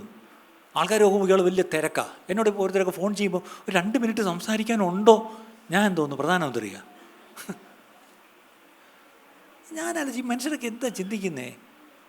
അപ്പം അങ്ങനെ ഒരു പിക്ചറൊക്കെ വേണമെങ്കിൽ നമുക്ക് കൊടുക്കാം. ഞാൻ ഭയങ്കര തിരക്കാട്ടോ, ശുശ്രൂഷ കൊണ്ട് എനിക്കിപ്പോൾ ഇരിക്കാൻ വയ്യ. ഒന്നുമല്ല എന്നേ, ദൈവഹിതത്തിലാണോ ഞാൻ ജീവിക്കുന്നത്? അതാ ശുശ്രൂഷ. ചിലപ്പോൾ ഈ പറഞ്ഞ പോലെ ഒരു സ്റ്റേജും ഇല്ലെങ്കിലും ദൈവഹിതത്തിലാണ് ഞാൻ നിൽക്കുന്നതെങ്കിൽ നിലനിൽക്കണം ദൈവഹിതത്തിൽ. എന്നെക്കുറിച്ചുള്ള ദൈവഹിതത്തിൽ ഞാൻ നിലനിൽക്കണം. എൻ്റെ പ്രാർത്ഥന ഇപ്പോൾ അതാ, കർത്താവേ let me stand in your will. നിൻ്റെ ഹിതത്തിൽ, എന്നെക്കുറിച്ചുള്ള നിൻ്റെ ഹിതത്തിൽ ഞാൻ നിലനിൽക്കട്ടെ. ഞാൻ പറഞ്ഞേക്ക് ഹൃദയത്തിൽ നിന്നാണ് ഈ പറയുന്നത്. പ്രിയപ്പെട്ടവരെ, നിങ്ങൾ ഓരോരുത്തരോടും ദൈവത്തിൻ്റെ ആലോചന ഇതാ, നിങ്ങളെക്കുറിച്ചുള്ള ദൈവഹിതം എന്താണെന്ന് അറിയാമോ? അറിഞ്ഞിട്ട് അതിൽ നിലനിൽക്കുക. അതാണ് സന്തോഷം, അതാണ് സമാധാനം, അതാണ് വലിയ ആശ്വാസം, അതാണ് തീർച്ചയായിട്ടും നിത്യതയിൽ നമുക്ക് പ്രതിഫലം തരുന്നത്. അല്ലാതെ ഇവിടെ കിടന്ന് ഈ പാളയമാർഗ്ഗിൽ ചില പട്ടികളുണ്ട്, രാവിലെ തൊട്ട് ഓട്ടം തുടങ്ങും. ഓട്ടം ചെന്ന് മറ്റേ മീൻകാരിൽ വിടുവോ, കത്തിയെടുത്ത് വെട്ടാൻ പോയി ഇപ്പുറത്ത് മലക്കറിക്കാരി, ഇപ്പുറത്ത് മരിച്ചീനി കടയിൽ നിന്ന്, അപ്പുറത്തൂടെ മറ്റേ ആട്ടിറച്ചി കടയുടെ ഇടപ്പെടുത്ത്, ഇപ്പുറത്തൂടെ വന്ന് മറ്റേ പഴക്കടയുടെ ഇടയിലൊക്കെ കയറി മറ്റേ കൊലയുടെ ഇടയിൽ കൂടെ ഓടി. രാവിലെ തൊട്ട് പുള്ളി ഓടുക. ഓടി പുള്ളിക്ക് എപ്പോഴും റെസ്റ്റ് ഉണ്ടോ? ഇടയ്ക്ക് എനിക്ക് ഇൻ്റർവെൽ 12 തൊട്ട് 1 വരെ ഞാൻ റെസ്റ്റ് ചെയ്യാൻ പോവാം. പട്ടി പോയി റെസ്റ്റ് ചെയ്യുന്നത് കണ്ടിട്ടുണ്ടോ? ഇതുപോലെ കിടന്ന് ഓടി എന്ത് നേടി പ്രിയപ്പെട്ടവരെ? ചിലപ്പോഴെങ്കിലും എന്നോട് ദൈവം സംസാരിക്കുന്നത് എന്നിൽ കൂടെ തന്നെയായിരിക്കും. ചിലപ്പോൾ ഈ ദൂത് നിങ്ങൾ ആർക്കും ഉള്ളതായിരിക്കത്തില്ല, ദൈവം എന്നോട് തന്നെയുള്ള ദൂതായിരിക്കും. അവിടെ നമ്മുടെ ഓട്ടമൊക്കെ ഒന്ന് നിർത്തിയിട്ട് ദൈവഹിതത്തിൽ നിൽക്കാം. ക്രിസ്തീയ ജീവിതം ഒരു ഓട്ടമാണെന്ന് നമുക്കറിയാം. പക്ഷെ ഇന്നിപ്പം നമ്മൾ വായിച്ചതെല്ലാം ഓട്ടമല്ല, നിൽക്കുന്ന കാര്യം, നിലനിൽക്കുന്ന കാര്യം, ഉറച്ചു നിൽക്കുന്ന കാര്യം, എതിർത്ത് നിൽക്കുന്ന കാര്യം, ഇതൊക്കെയാണ് അല്ലേ? നിൽക്കണം. ഇനിയുണ്ട് 2 തെസ്സലോനിക്കർ 2:15. 2 തെസ്സലോനിക്കർ 2:15. ആകയാൽ സഹോദരന്മാരെ, നിങ്ങൾ ഉറച്ചു മതി. എന്താണ്? നിങ്ങളൊന്ന് ഉറച്ചു നിൽക്കണം. എന്തിൽ ഉറച്ചു നിൽക്കണമെന്നാ? ഞങ്ങൾ വാക്കിനാലോ ലേഖനത്താലോ ഉപദേശിച്ചു തന്ന പ്രമാണങ്ങളെ മുറുകെ പിടിച്ചുകൊണ്ട് ഉറച്ചു നിൽക്കണം. ഇവിടെ ശ്രദ്ധിച്ചോ, പൗലോസ് പറയാ, ഞങ്ങൾ വാക്കിനാൽ നിങ്ങൾക്ക് പറഞ്ഞു തന്ന, ഉപദേശിച്ചു തന്ന പ്രമാണങ്ങൾ, അതായത് അപ്പോസ്തല പ്രമാണങ്ങൾ, വചനം, ദൈവവചനം, ഇതിലെന്ത് ചെയ്യണം? ഇത് മുറുകെ പിടിച്ചുകൊണ്ട് ഉറച്ചു നിൽക്കണം. ഇന്നത്തെ പ്രശ്നം, ഈ ബൈബിളിലുള്ള ഉപദേശങ്ങൾ, പ്രമാണങ്ങൾ, ഇത് മുറുകെ പിടിച്ചുകൊണ്ട് ഉറച്ചു നിൽക്കുന്ന ഒത്തിരി പേരെ കാണുന്നില്ല. ഇതങ്ങ് മാറ്റി വെച്ചു. ഇതാർക്കുമാണ്? ഇത് 2000 കൊല്ലം മുമ്പ് എഴുതി തീർന്നതല്ലേ. ഇപ്പോൾ കിട്ടിയത് അല്ലേ? TV ചാനലിലൊക്കെ എന്താണ് ന്യൂസ് ഫ്ലാഷ്, ബ്രേക്കിംഗ് ന്യൂസ് എന്നൊക്കെ പറഞ്ഞ പോലെ ഇപ്പോൾ കിട്ടിയതെന്ന് പറഞ്ഞുകൊണ്ട് ഓരോരുത്തർ കൊണ്ടുവരിക. ഇവിടെ പൗലോസ് പറയുക, നിങ്ങൾക്ക് ഞങ്ങൾ വാക്കിനാലോ ലേഖനത്താലോ, അതായത് പ്രസംഗിച്ചപ്പോഴോ പഠിപ്പിച്ചപ്പോഴോ പറഞ്ഞു തന്നപ്പോഴോ അല്ല, എഴുതി തന്നപ്പോഴോ ഇത് രണ്ടും, അതായത് വാക്കിനും എഴുത്ത്, ഇത് രണ്ടിനാൽ ഞങ്ങൾ ഉപദേശിച്ചെന്ന പ്രമാണങ്ങൾ എന്ത് ചെയ്യണം? മുറുകെ പിടിച്ച് ഉറച്ചു നിൽക്കണം. ഞാൻ സഭയോട് ചോദിക്കുക, ഓൺലൈനിൽ കേൾക്കുന്നവരോട് ചോദിക്കുക, നിങ്ങൾ എത്ര പേര് ഈ വചനത്തിൽ ഉറച്ചു നിൽക്കുന്നു? ഈ വചനത്തിൽ ഉറച്ചാണോ നിങ്ങൾ നിൽക്കുന്നത്? ഞാൻ വേദനയോട് പറയുക, ഒത്തിരി പേർക്ക് ഈ ഉറപ്പിപ്പം ഇല്ല. ഈ പ്രമാണങ്ങളിപ്പം വേണ്ട, ഈ ഉപദേശങ്ങളിപ്പം വേണ്ട, ഇതൊക്കെ പഴഞ്ചൻ എന്നാണ് പറയുന്നത്. ഞാൻ അങ്ങനെയുള്ള പലരുമായിട്ട് ഈ ദിവസങ്ങളിൽ സംസാരിക്കുന്നുണ്ട്. അവരുടെ വ്യൂസ് അവർ പറയുന്നുണ്ട്. പക്ഷേ എനിക്ക് അവരോട് ഇത്രേ പറയാനുള്ളൂ, സഹോദരാ, ഒരു വഴക്കുമില്ല നമ്മൾ തമ്മിൽ. മറ്റൊറ്റ പ്രശ്നം, ഞാൻ വായിക്കുന്ന ബൈബിൾ പറയുന്നത് ഈ വചനം നമ്മൾ മുറുകെ പിടിച്ച് ആ വചനത്തിൽ അന്ത്യം വരെ ഉറച്ച് നിന്നേ പറ്റൂ. കാര്യം നമ്മളെ അവിടെ വിധിക്കുന്ന ഒരു വചനം വെച്ചിട്ടാണ്. ഇപ്പോൾ കിട്ടിയ ദൂത് വെച്ചിട്ടൊന്നുമല്ല വിധി. ഞാൻ നിൻ്റെ കയ്യിൽ വചനം തന്നിരുന്നല്ലോ, ആ വചനം അനുസരിച്ച് ജീവിച്ചോ എന്നേ ഒന്ന് ചോദിക്കത്തുള്ളൂ പ്രിയപ്പെട്ടവരെ. അവിടെ നിങ്ങൾക്ക് ഈ അവസരങ്ങൾ ഇങ്ങനെ കിട്ടുമ്പം, വചനം കേൾക്കുമ്പം എല്ലാം നമ്മളെ തന്നെ ഒന്ന് ശോധന ചെയ്യുന്നത് കൊള്ളാം അല്ലേ? അപ്പം ഇവിടെ വീണ്ടും എത്ര വാക്യം വായിച്ചത് എനിക്ക് എണ്ണം അറിയത്തില്ല. പക്ഷേ ഇത്രയും വാക്യത്തിൽ നിന്ന് ഒറ്റ ഒരു പോയിൻ്റേ ഉള്ളായിരുന്നു. എന്തായിരുന്നു? സ്റ്റാൻഡ് ഫേം, ഉറച്ച് നിൽക്കണം പ്രിയപ്പെട്ടവരെ. ശരി, അത് ഒന്നാമത്തെ വാക്യം. അപ്പോൾ ഒന്നാമത്തെ വാക്യത്തിൽ നിന്ന് തന്നെ എത്ര വാക്യം അതിനോട് ചേർന്ന് തൻ്റെ തന്നെ വാക്യങ്ങൾ നമ്മൾ വായിച്ചത്. പലർക്കും എഴുതിയപ്പോഴും ഒരേ കാര്യം തന്നെയാണ്, ഉറച്ചു നിൽക്കണം അല്ലേ? ഉറച്ചു നിൽക്കണം, നിലനിൽക്കണം, എതിർത്ത് നിൽക്കണം അല്ലേ? പോരാടി നിൽക്കണം. ഇങ്ങനെ പല പല കാര്യങ്ങൾ പറഞ്ഞു. ശരി, 2-3 കൂടെ വായിക്കാം. ഫിലിപ്പിയർ 4:2-3. കർത്താവിൽ ഏക ചിന്തയോടിരിപ്പാൻ ഞാൻ യുവോദ്യയെയും സുന്ദക്കെയും പ്രബോധിപ്പിക്കുന്നു. അടുത്തത്, അവിടെ 2 സഹോദരിമാരുണ്ട്. ആ സഹോദരിമാരുടെ പേര് പിന്നെ ഇന്ന് വരെ ഒരു സഹോദരിക്ക് ഇട്ടിട്ടില്ല ആരും. ഒരു സഹോദരിയുടെ പേരെന്താണ്? യുവോദ്യ. അതേതാണ്? യുവോദ്യ എന്ന് പേരുള്ള ആരെങ്കിലും ഉണ്ടോ? ഇല്ല, ഞാൻ ഇതുവരെ കേട്ടിട്ടില്ല. അടുത്ത എന്താണ്? സുന്ദക. അതുണ്ടോ? അതുമില്ല. ആ, പേര് കേൾക്കാൻ കൊള്ളത്തില്ല, പക്ഷേ എൻ്റെ അർത്ഥം നല്ലതാണ്. യോദ്യ എന്ന് പറഞ്ഞാൽ സ്വീറ്റ് സ്മെൽ. എന്താണ്? നറുമണം. പെർഫ്യൂം അടിച്ചിട്ടൊന്നുമല്ല. ആ പുള്ളിക്കാരത്തെ അടുത്ത് വന്നാൽ തന്നെ ഒരു മണമാണ്. വാ തുറന്നാൽ പിന്നെ നല്ല മണം. സ്വീറ്റ് സ്മെൽ എന്നാണ് ആ പേരിൻ്റെ അർത്ഥം. മറ്റേ പാർട്ടിയുടെ പേരെന്തായിരുന്നെന്ന് അറിയാമോ? ഈ സുന്ദക്ക. ആ ആശാട്ടിയുടെ പേരിൻ്റെ അർത്ഥം ഫ്രണ്ട്ലി, ഭയങ്കര ഫ്രണ്ട്ലിയാണ്. എന്താണ്? ഭയങ്കര കൂട്ടാണ് കേട്ടോ, ഭയങ്കര സ്നേഹമാണ്. ആര് കണ്ടാലും അങ്ങ് ഇഷ്ടപ്പെടും അല്ലേ? ആരെ കണ്ടാലും അങ്ങ് ഫ്രണ്ട്ലിയാണ്. പക്ഷേ ഈ പ്രശ്നം, ഈ പുള്ളിക്കാരത്തി മറ്റെല്ലാവർക്കും നറുമണമാണ്. മറ്റേ പുള്ളിക്കാരത്തിയാണ് എല്ലാവരോടും ഫ്രണ്ട്ലിയാണ്. പക്ഷേ ഈ 2 പേരും ഒന്നിച്ച് വരുമ്പം അവർക്ക് ഫ്രണ്ടും അല്ല, അവർ ഫ്രണ്ട്ലി അല്ല, അവരത്ര നല്ല മണവും അല്ല. പക്ഷേ പ്രശ്നം എന്താണെന്നറിയാമോ? ഈ 2 പേര് ഇൻട്രസ്റ്റിംഗ്ലി ആ ചർച്ചിൽ വളരെ പ്രധാനപ്പെട്ട 2 പേരാണ്. ഇനി വന്നിരുന്നിട്ട് പോകുന്നവരല്ല 2 പേര്, അവരാ ചർച്ചിലെ ശുശ്രൂഷയിൽ ഉൾപ്പെടുന്ന 2 ഉണ്ട്. ആൻറ്റിയും ശാന്തമ്മാൻ്റിയും എന്ന് പറയുന്ന പോലെയാണ്. ഉദാഹരണം അങ്ങ് പറഞ്ഞതേ ഉള്ളൂ, എല്ലാവർക്കും കാര്യം മനസ്സിലായല്ലോ. അതായത് ആ ചർച്ചിൽ ഇനി അടുത്തത് അവിടെ ഒരു വാക്കും കൂടെ എഴുതിയിട്ടുണ്ട്. അടുത്ത വാക്യം, 3-ാമത്തെ വാക്യം വായിച്ചേ. സാക്ഷാൽ ഇണയാളിയായുള്ളവേ, അവർക്ക് തുണ നിൽക്കണമെന്ന് ഞാൻ നിന്നോടും അപേക്ഷിക്കുന്നു. ജീവപുസ്തകത്തിൽ പേരുള്ള ക്ലേമന്ത് മുതലായ എൻ്റെ കൂട്ടുവേലക്കാരുമായി ആ സ്ത്രീകൾ എന്നോടുകൂടെ സുവിശേഷ ഘോഷണത്തിൽ പോരാടി. ഈ ചർച്ചിൻ്റെ ഫൗണ്ടിങ്ങിൽ they were founder members. ഇനി ഈ 2 പേരുടെ പേര് എവിടെ ഉണ്ട്?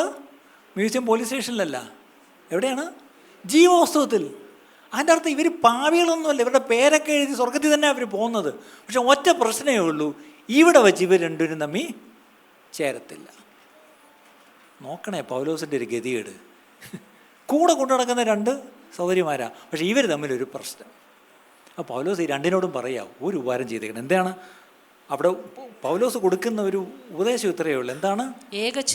ഏകചിന്തയോടെ ആയിരിക്കണം. അവരുടെ ഈ പ്രശ്നം എന്താണെന്ന് പൗലോസ് പറയുന്നില്ല. അതിനെ വിളിച്ചിരുത്തി ഇനിയിപ്പം ഒരു കാര്യവും പറയുന്നില്ല. അവർ 2 പേരോട് ഒറ്റ ഒരു ഉപദേശം. എന്താണ്? Agree, please agree. നിങ്ങളൊന്ന് എന്ത് ചെയ്യണം? ഒന്ന് എഗ്രി ചെയ്തേ പറ്റൂ. നിങ്ങളൊന്ന് ഒന്നിച്ച് വന്നേ പറ്റൂ. നിങ്ങളൊന്ന് ഈ പറഞ്ഞ പോലെ ഒന്നിച്ച് ക്ഷമിച്ച് വന്നേ പറ്റൂ അല്ലേ? അപ്പം അവിടെ പൗലോസിനോടൊപ്പം കർത്താവിൻ്റെ വേലയിൽ വളരെ പോരാടി പ്രവർത്തിച്ചിട്ടുള്ള 2 സഹോദരിമാരാണ്.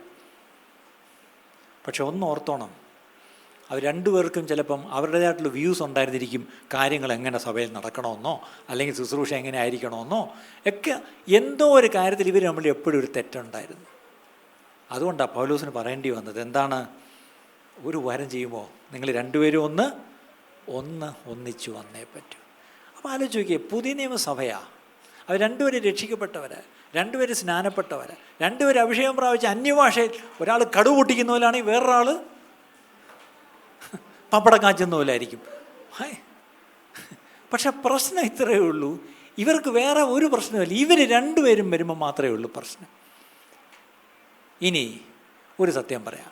ഇപ്പം നമ്മൾ സുന്ദുക്കയും യുവതിയും നമ്മളിങ്ങനെ തൊലി അങ്ങ് ഉരിച്ചു, പിന്നെ എന്ത് ചെയ്തു, കത്തിയെടുത്തൊന്ന് വരഞ്ഞു, എന്നിട്ട് ആ മുളകും എല്ലാം കൂടെ എന്ത് ചെയ്തു, ഇപ്പം പുരട്ടി മാരിനേറ്റ് ചെയ്ത് നിർത്തിയിരിക്കുക. തൽക്കാലം ആ 2 സ്ത്രീകളെയും വിടുക, അവരങ്ങ് സ്വർഗത്തിൽ പോയി, വിട്ടേര്. ഇനി ഒരു കാര്യം പറഞ്ഞേക്കാം, ഇതിലെപ്പോഴും ഒരു സുന്ദുക്ക നിങ്ങൾ ഓരോരുത്തരുമാണ്. അടുത്ത ചോദ്യം എത്രയേ ഉള്ളൂ, യുവോദ്യ ആരാ? ചിലപ്പം ഭർത്താവായിരിക്കും സുന്ദുക്ക, അങ്ങനെയാണെങ്കിൽ ഭാര്യ ആരാണ്? യുവോദ്യ. നിങ്ങളുടെ ജീവിതത്തിലെ ഇതാരാ? ഓർത്തോണം, ഇതിൽ ഒന്ന് നിങ്ങൾ തന്നെ, ഈ പറഞ്ഞ 2 പേരിൽ ഒന്ന് നിങ്ങൾ തന്നെ, വേറെ ആരുമല്ല. പക്ഷെ ഒറ്റ പ്രശ്നം, അടുത്തയാളാരാ? നിങ്ങൾക്ക് നർമ്മണമെന്ന് പേരുണ്ട്, നിങ്ങളെല്ലാവരിലും നർമ്മണം വ്യാപരിപ്പിക്കുന്നവരാ. പക്ഷേ സുന്ദുക്കയെ കാണുമ്പം മാത്രം ടയർ കരിയുന്ന വാടയാണ് പിന്നെ വരുന്നത്. അതുവരെ നല്ല ഇതേത് പെർഫ്യൂം സിസ്റ്റർ അടിക്കുന്നതെന്ന് എല്ലാവരും ചോദിക്കും. പക്ഷേ സുന്ദുക്കയെ കാണുമ്പോൾ പെർഫ്യൂം പോയി. ഇപ്പം എന്താണ് പ്രശ്നം? മറ്റേ പാർട്ടിയോ എല്ലാവരുമായിട്ട് ഫ്രണ്ട്ലി, ആരെ കണ്ടാലും കെട്ടിയോ, ഹലോ പ്രൈസ് ദി ലോർഡ്, അയ്യോ എന്തോ ഒരു സ്നേഹവും കെട്ടിപ്പിടുത്തവും ബഹളവും. പക്ഷേ ഈ സിസ്റ്ററെ കാണുമ്പോൾ എന്തു പറ്റും? അത്ര ഫ്രണ്ട്ലി അല്ല. ഇന്ന് ഈ 2 പേരോടും ദൈവത്തിൻ്റെ ആത്മാവ്, ദൂത്, 3ാമത്തെ ദൂത് എന്താണ്? ഏക ചിന്തയോടിരിക്കണം. എൻ്റെ അർത്ഥം ഇംഗ്ലീഷിൽ പ്ലീസ് എഗ്രി, നിങ്ങൾ എഗ്രി ചെയ്തേ പറ്റൂ, അല്ലേ? അവിടെ പ്രശ്നം അതിൻ്റെ ഐ ടു ഐ ഡീറ്റെയിൽ ഒന്നും പോകുന്നില്ല. പക്ഷെ ഒറ്റ പ്രശ്നം, നിങ്ങൾ ക്രിസ്തുവിലാണെങ്കിൽ നിങ്ങൾ ക്രിസ്തുവിൽ അന്യോന്യം നിങ്ങൾ ഐക്യപ്പെട്ടേ പറ്റൂ. ഇങ്ങനെ ഇരിക്കാൻ പറ്റത്തില്ല. നിങ്ങളിവിടുത്തെ സീനിയർ മെമ്പേഴ്സാണ്, നിങ്ങൾ എൻ്റെ കൂടെ ശുശ്രൂഷയിൽ ആദ്യം മുതലുള്ളവരാണ്. ഈ ചർച്ച തുടങ്ങിയപ്പോൾ നിങ്ങളെൻ്റെ കൂടെ ഉണ്ടായിരുന്നു, നിങ്ങളുടെ പേരൊക്കെ ക്ലേമന്തൻ്റെ കൂടെ അവിടെ ജീവിതോസ്തത്തിൽ ഉണ്ട്. പക്ഷേ ഇപ്പോൾ ഒരു വാരം ചെയ്യണം. എന്താണ്? നിങ്ങൾ തമ്മിൽ നിരക്കണം എന്നൊരു ദൂതാണ് അവർ 2 പേരോടും പറയുന്നത്, അല്ലേ? ഇവിടെ നമ്മൾ ആരാണ്ട് പറയുന്ന പോലെ മനുഷ്യരായ തട്ടിയും മുട്ടിയും എന്താണ് ചട്ടിയും കലവും ഒക്കെ എന്താവും ഒക്കെ ഇരിക്കും, അല്ലേ? അപ്പം ഈ പ്രശ്നമുണ്ട്, ഇൻ്റർപേഴ്സണൽ പ്രോബ്ലംസ് എപ്പോഴും ഉണ്ടാവും. പക്ഷേ ഇതൊക്കെ പരിഹരിക്കണമെങ്കിൽ ചെറിയ ഒരു ടിപ്പുകൾ ഞാനൊന്ന് പെട്ടെന്ന് പറയാം. Separate convictions from opinions. Convictions എന്ന് പറഞ്ഞാൽ എന്താണ്? എനിക്ക് നല്ല കൺവിക്ഷനുണ്ട്, എന്താണ് എൻ്റെ ബോധ്യമുണ്ട്, എനിക്ക് നല്ല ബോധ്യമുണ്ട് ഒരു കാര്യത്തെപ്പറ്റി, എനിക്ക് നല്ല ബോധ്യമുണ്ട്. വേറൊരാൾക്ക് ആ കാര്യത്തിൽ അത്ര ബോധ്യമില്ല, പക്ഷേ അയാൾക്ക് അതിനെപ്പറ്റി ഒരു ഒപ്പീനിയനാണ് ഉള്ളത്.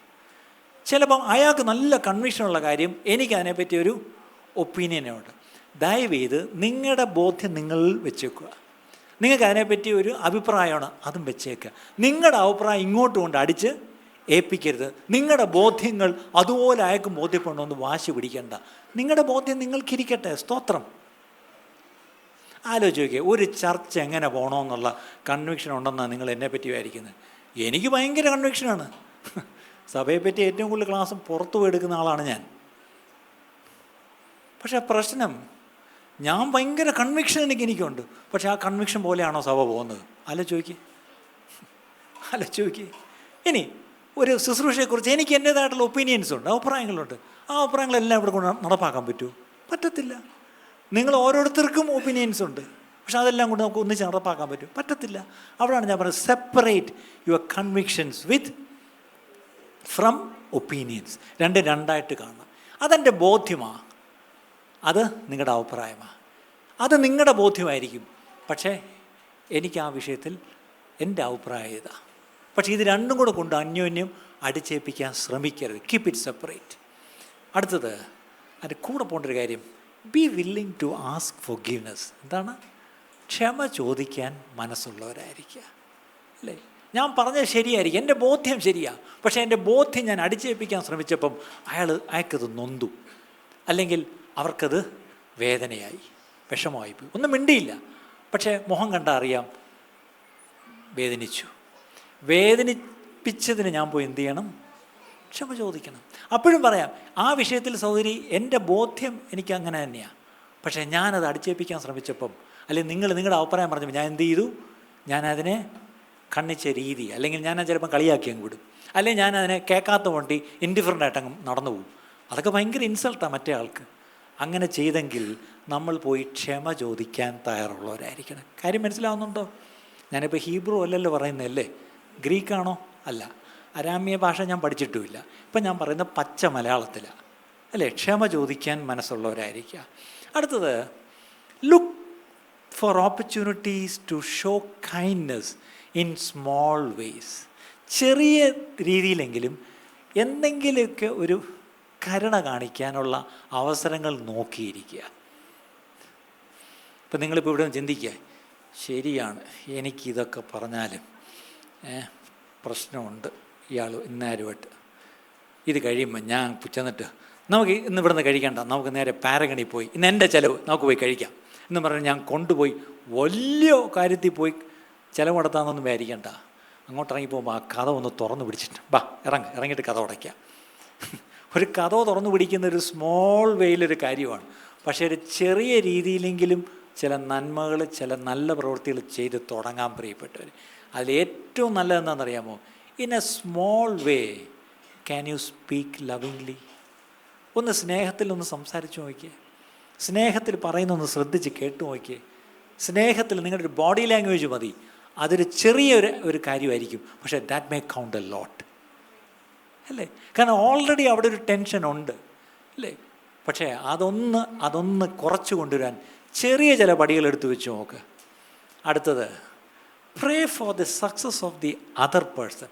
മറ്റേ ആളുടെ അനുഗ്രഹത്തിന് വേണ്ടി അല്ലെങ്കിൽ വിജയത്തിന് വേണ്ടി ഒന്ന് പ്രാർത്ഥിച്ചേ. നമ്മൾ സാധാരണ നമുക്കിഷ്ടമില്ലാത്ത ഒരാളെ പറ്റി എന്തായിരിക്കും? ഒന്നാമത്തെ കാര്യം, നമ്മൾ അയാൾക്ക് വേണ്ടി പ്രാർത്ഥിക്കത്തില്ല. പ്രാർത്ഥിക്കുമോ? ശത്രുക്കൾക്ക് വേണ്ടി പ്രാർത്ഥിപ്പീൻ എന്നൊക്കെ വാക്യമുണ്ട്, അത് വാക്യമല്ലേ? ഞാൻ പ്രാർത്ഥിക്കൂ, കൊള്ളാം. പക്ഷേ അഥവാ പ്രാർത്ഥിച്ചു എന്നിരിക്കട്ടെ, നിങ്ങൾ എന്ത് ആഗ്രഹിച്ചിട്ടാണ് പ്രാർത്ഥിക്കുന്നത്? കർത്താവേ, ആകാശത്തിൽ നിന്നും തീയും ഗന്ധകവും ഇറങ്ങി, അല്ലേ? നിങ്ങളിങ്ങോട്ട് ഓട്ടോ പിടിച്ച് വന്നു, എന്നും നിങ്ങൾ 48 രൂപ കാണിക്കും മീറ്റർ, നിങ്ങൾ 50 രൂപ കൊടുത്തിട്ട് ഇറങ്ങി വരും. ഇന്ന് വന്നവൻ അവനൊരു വല്ലാത്ത ഒരുത്തൻ, അവന് 75 രൂപ വേണമെന്ന് അങ്ങ് പിടിച്ചങ്ങ് വഴക്കായി അങ്ങ് തെറി വിളിക്കാനൊക്കെ തുടങ്ങി. നിങ്ങൾ നാണം കെട്ട് ഒന്നാമത്തെ കാര്യം ബൈബിളും പിടിച്ച് വെള്ള സാരിയൊക്കെ കൊടുത്ത് വരുമ്പം വഴക്കിടാൻ പറ്റും. മറ്റേ ചന്തയിൽ പോകുമ്പോഴായിരുന്നു ഇങ്ങനെ പറഞ്ഞിരുന്നെങ്കിൽ കാണിച്ചു കൊടുത്തേനെ. ഇതിപ്പം ഞായറാഴ്ചയായി പോയത് അവൻ്റെ നല്ല കാലം.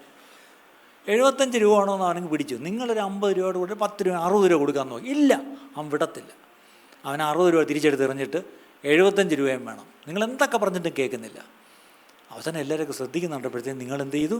പെട്ടെന്ന് എടുത്തിട്ട്, എന്താണ് മലയാളത്തിൽ പറയും, വായ്ക്കരി ഇടുന്ന പോലെ 75 രൂപ എടുത്ത് എറിഞ്ഞിട്ട് തിരിഞ്ഞൊറ്റ നടപ്പ്.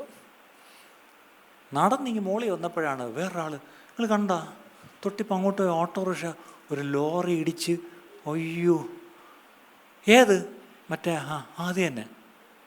അപ്പം നിങ്ങളുടെ ഉള്ളിൽ വരുന്ന എന്തായിരിക്കും നിങ്ങളുടെ ഉള്ളിൽ വന്ന ഒരു വികാരം? പെട്ടെന്നൊരു, പണ്ടൊക്കെ ദൈവം പിന്നെയായിരുന്നു, ഇപ്പോഴോ? ഞാൻ എന്തിനാണ് ഈ കഥ ഇത്രയും വിസ്തരിച്ച് പറഞ്ഞതെന്നറിയാമോ? ഇങ്ങനെയാണ് നമ്മുടെ മനസ്സിൽ ചിന്ത വരുന്നതെങ്കിൽ അയാൾക്ക് വേണ്ടി നമ്മൾ പ്രാർത്ഥിക്കുമെന്ന് വിചാരിക്കുന്നുണ്ടോ? ഇല്ല, അല്ലേ? നമുക്ക് ക്ഷമിക്കാൻ പ്രയാസമുള്ളവരോട്, നമുക്ക് സ്നേഹിക്കാൻ നമ്മൾ പെടാപ്പാട് പെടുന്നവരോട് നമുക്ക് ചെയ്യാവുന്ന ഒരു പ്രധാനപ്പെട്ട കാര്യം അവരുടെ നന്മയ്ക്ക് വേണ്ടി പ്രാർത്ഥിക്കുക, അവരുടെ അനുഗ്രഹത്തിനായിട്ട് പ്രാർത്ഥിക്കുക. ഇനി അടുത്തത്, നിങ്ങളുടെ മോക്ക് ഈ പറഞ്ഞ പോലെ A+, പിന്നെ B+, പിന്നെ BBC, BBC ഒക്കെയാണ്. പക്ഷേ നിങ്ങളുടെ അപ്പുറത്തെ നാത്തൂൻ്റെ മോക്ക് എന്ത് പറ്റി? A++++++. അപ്പോൾ ആ മോൾ ഓടി, ആൻറ്റി എനിക്ക് എല്ലാം A+++. ആണോ?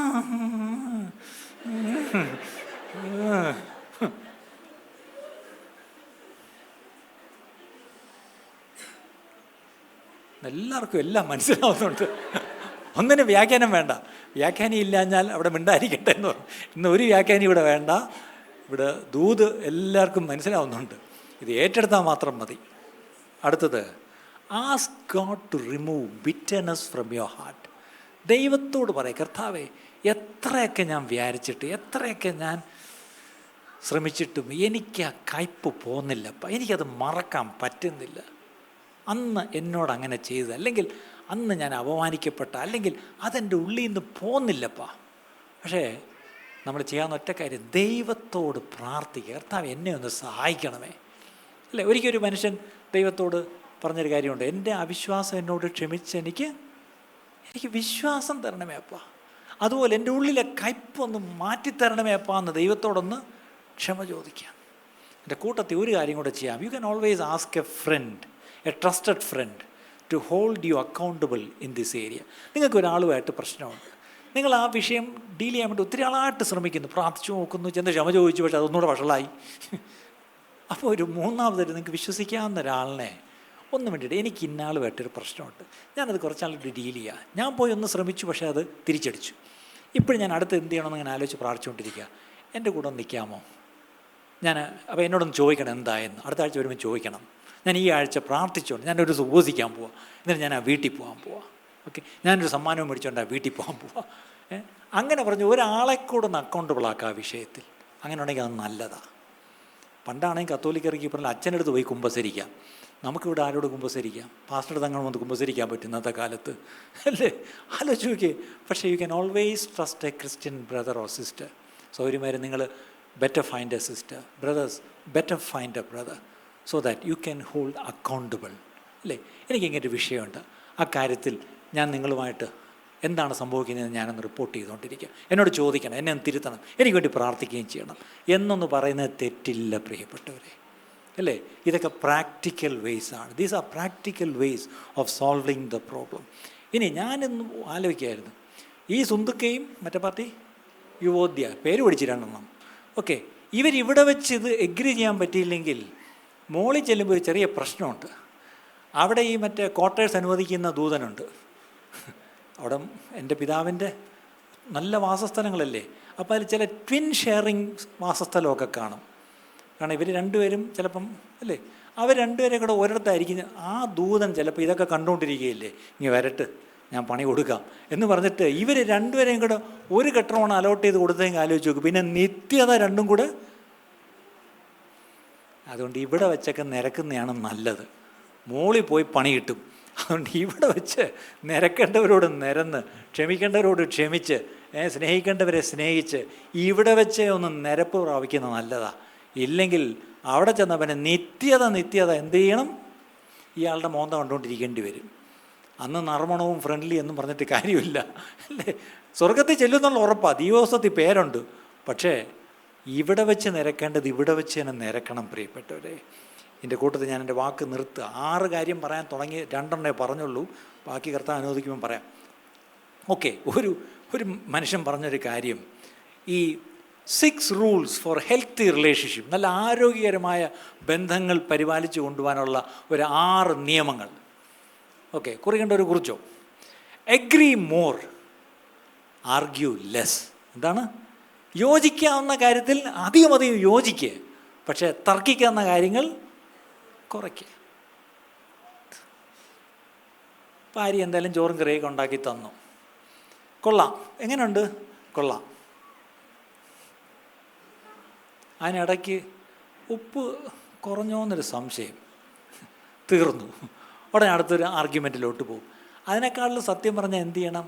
ആർഗ്യുമെൻറ്റ്, ഉപ്പില്ല ശരിയാണ്, അല്ലെങ്കിൽ ഉപ്പ് കൂടിപ്പോയി ശരിയാണ്, ഈ പറഞ്ഞതിൽ വിട്ടേര്. ആർഗ്യുമെൻറ്റ്, തർക്കം അങ്ങ് വിടാം, പക്ഷേ എഗ്രി ചെയ്യുന്നത് കൂട്ടാം. അടുത്തത് ലിസൺ മോർ, ടോക്ക് ലെസ്. എന്താണ്? കൂടുതൽ കേൾക്കാൻ ശ്രമിക്കുക, വർത്താനം. ഈ ചിലരും എന്നോട് സംസാരിക്കാനൊക്കെ വരുമ്പം അവരിങ്ങനെ പറഞ്ഞു തുടങ്ങുമ്പോഴേ ഞാൻ അങ്ങോട്ടങ്ങ് തുടങ്ങും. അപ്പം എൻ്റെ ഭാര്യ തോണ്ടിയിട്ട് പറയും, അവർ പറഞ്ഞ് തീരട്ട്. ആ സോക്കേട് നിങ്ങൾക്ക് ആർക്കും ഇല്ലല്ലേ? എനിക്ക് ആ സോക്കേട് ഇച്ചിരി വേണം, നിങ്ങൾ എനിക്ക് വേണ്ടി പ്രാർത്ഥിക്കണം അല്ലേ? പലപ്പോഴും അങ്ങോട്ടാണ് കൂടുതൽ പറയുന്നത്, ഇങ്ങോട്ട് കേൾക്കാൻ ക്ഷമ നമുക്കില്ല. അടുത്തത് പ്രൊഡ്യൂസ് മോർ, അഡ്വർടൈസ് ലെസ്. കൂടുതൽ പണിയെടുക്കുക, എന്നിട്ട് ഈ പറച്ചിൽ നിർത്ത്. നാവടക്കൂ പണിയെടുക്കൂ. പണ്ടൊരു ഒരു സാധനം എഴുതി വയ്ക്കുക, നാവടക്കൂ പണിയെടുക്കൂ. അപ്പോൾ കൂടുതൽ നിങ്ങൾ പണിയെടുക്കുക, അതിൻ്റെ പ്രൊഡ്യൂസ് ചെയ്യും, അതിൻ്റെ ഫലം പുറത്ത് കാണട്ടെ. ഈ അഡ്വർടൈസ് ചെയ്യുന്നതങ്ങ് നിർത്താം. അടുത്തത് കൺഫസ് മോർ, ഏറ്റുപറയുന്നത് അല്ലേ? ഏറ്റുപറയുന്നത് കൂട്ടുക, എത്രയും ഏറ്റുപറയുക. അക്യൂസ് ലെസ്, കുറ്റപ്പെടുത്തുന്നത് കുറയ്ക്കുക. നമ്മൾ പലപ്പോഴും ആലോചിച്ച് നോക്കിയേ, കുറ്റപ്പെടുത്തലല്ലേ നമ്മൾ കൂടുതൽ ചെയ്യുന്നത്? ആലോചിച്ച് നോക്കിയേ, നമ്മുടെ എല്ലാം ഒരു ദിവസത്തെ മൊത്തം സംസാരം എടുത്തൊന്ന് റെക്കോർഡ് ചെയ്ത് കേട്ടാൽ അറിയാം, കുറ്റപ്പെടുത്തലുകളാണ് നമ്മൾ കൂടുതൽ ചെയ്യുന്നത്.